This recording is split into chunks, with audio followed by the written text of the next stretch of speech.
आशिया cup 2025 स्पर्धेत यजमान UAE, Pakistan आणि अफगाणिस्तान या संघात T20 ट्राय सिरीज खेळवण्यात येते। आज UAE विरुद्ध अफगाणिस्तान यांच्यातील सामना शारजा क्रिकेट स्टेडियममध्ये आयोजित करण्यात आला आहे। प्रो कबड्डी लीगच्या 12व्या हंगामाच्या तिसऱ्या दिवशी रविवारी को विश्वनाथ स्पोर्ट्स क्लब स्टेडियम येथे यू मुंबाने शानदार अष्टपैलू खेळाच्या जोरावर तमिल थलाईवाजवर 36-33 अशी मात केली।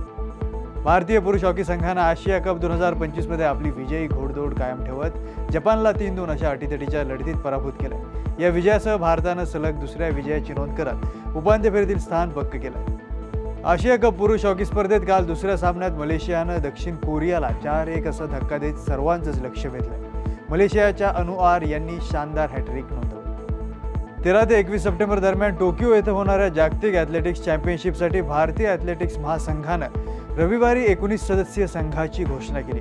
विद्यमान विश्वविजेता भालाफेकपटू नीरज चोप्रा या संघाचं नेतृत्व करणार आहे। लवलिना बोर्गोहेनने आता आपलं लक्ष दुसऱ्या ऑलिम्पिक पदकावर केंद्रित केलं आहे। आगामी जागतिक चॅम्पियनशिपमधून ती आंतरराष्ट्रीय रिंगमध्ये पुनरागमन करण्यास सज्ज झाली। तिचं पुनरागमन 4 सप्टेंबर रोजी लिव्हरपूल येथे होणाऱ्या जागतिक चॅम्पियनशिपमधून होईल।